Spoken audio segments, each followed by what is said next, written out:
嗨，大家好，欢迎来到牛妈冲冲冲。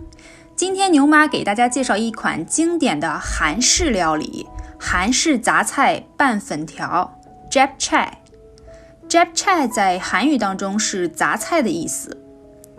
这道菜呢，是孩子爸爸上学的时候在一个韩国朋友家吃过，他觉得很好吃，很喜欢，于是让我学着自己做给他吃。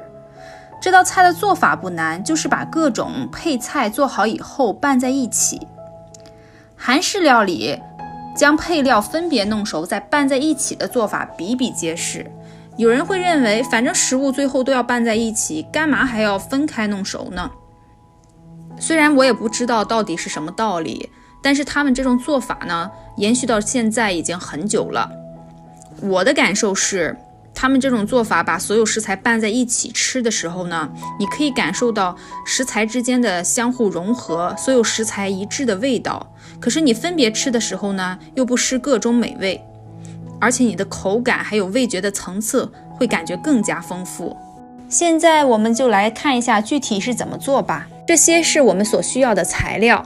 首先，这包红薯粉丝你可以在中国超市、韩国超市都可以买到。一会儿呢，我们先要烧一些水把它煮熟。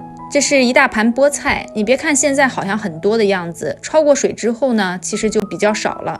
然后其他的配菜我们还需要这些，这里有黄椒、红椒、胡萝卜、青葱、洋葱，还有大蒜。为了让孩子多吃一些蔬菜呢，我加了黄椒和红椒，因为平时他们不太喜欢吃这种彩椒。然后在这道菜里，我可以把它切细一点，搭配在一起，而且颜色也会更加好看。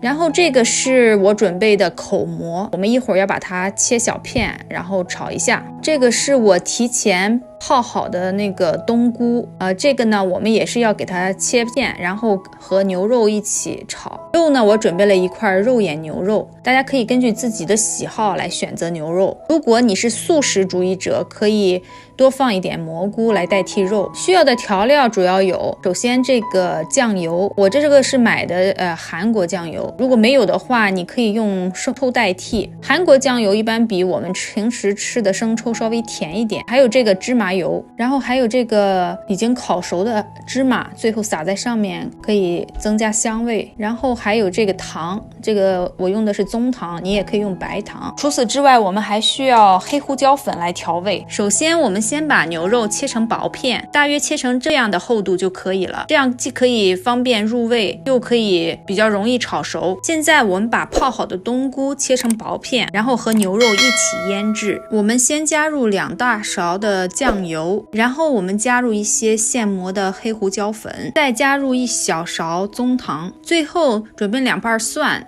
把它磨成蒜蓉一起加到里面。把所有的材料搅拌均匀之后，我们可以盖上保鲜膜，放在冰箱里腌制一下。这个时候我们先烧一锅水，水开之后呢，我们把菠菜放进去，汆烫1分钟。菠菜汆烫完之后呢，我们迅速的用冷水给它冲洗一下，降一下温，然后用手把多余的水分挤干净。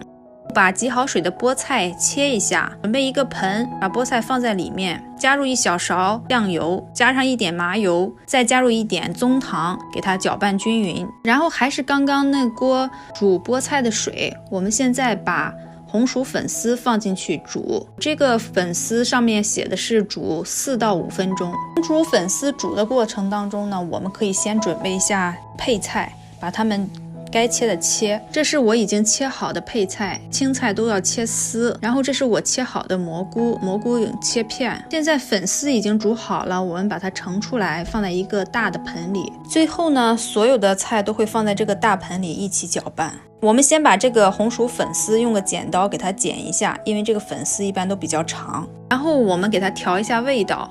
我们分别放2勺酱油、2勺麻油，然后给它搅拌一下。放了麻油之后呢，这个粉丝就不会粘在一起了。这些就是我们准备好的配菜。现在我们来炒一下。首先热锅凉油，油热之后，我们放入青葱还有洋葱，给它炒出香味，然后加一点盐调味，一直炒到这个它们表面焦黄就可以把它盛出来。然后锅里再加一点油，把胡萝卜丝和彩椒丝放进去一起翻炒，然后也是要加一点盐来给它调一个底味。炒到胡萝卜和彩椒断生，我们就可以把它们盛出来。然后锅里我们再加一点油，油热之后呢，我们再炒一下这个蘑菇，可以加一些黑胡椒粉和盐来调味。蘑菇炒软之后呢，我们可以把它盛出来。然后锅里再放一些油，把我们腌制好的牛肉还有冬菇放进去炒。牛肉不要炒太久，只要看到表面的那些粉色不见了就可以了。这样我们所有的配菜就都炒好了。现在我们可以做最后的搅拌还有调味。我们先戴上手套，把这一盆食材稍微搅拌均匀一下，然后我们再放入一些现磨的黑胡椒粉，然后再撒上一些糖，放上刚才我们准备好的熟芝麻，最后我们再磨一个大蒜泥放进去，然后我们把它搅拌均匀就可以了。拌好之后呢，你可以尝一下味道，如果不够咸的话，你可以再补一点酱油。因为我是给孩子吃，所以我不想弄太咸，所以我就不再加酱油了。这道韩式杂菜拌粉条，食材丰富，颜色多样，热吃冷吃都好吃，还可以搭配米饭一起吃。如果你喜欢的话，赶快做起来给你的家人尝尝吧。如果你喜欢我的视频，记得给我点赞哦。如果你想看更多精彩的内容，记得关注我的频道，打开小铃铛，选择全部，这样你就不会错过我的视频更新啦。谢谢您的收看，我们下次再见。